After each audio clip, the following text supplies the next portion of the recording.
Sa isang laro na parang pang-finals ang tensyon, nagharap ang Charlotte Hornets at Miami Heat sa do-or-die match-up ng NBA Play-In Tournament. Ang ending, isang dramatic na laban na decided sa huling segundo.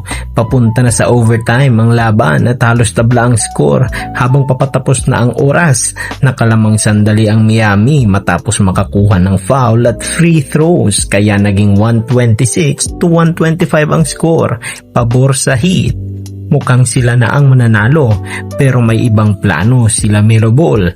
Matapos ang mahirap na shooting night sa second half, hawak niya ang bola sa pinakamahalagang possession ng laro.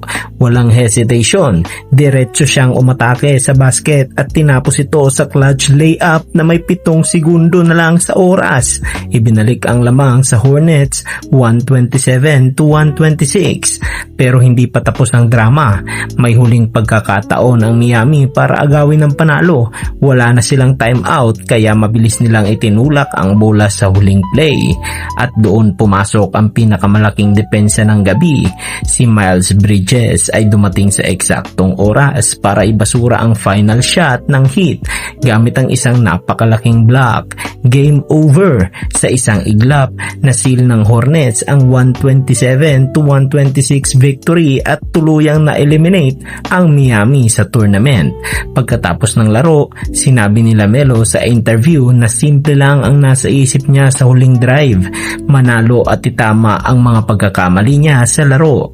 Isang clutch drive, isang game-saving block at isang ending na siguradong hindi makakalimutan ng fans. Ganito nagwakas ang isa sa pinaka-dramatic na laban ng play-in.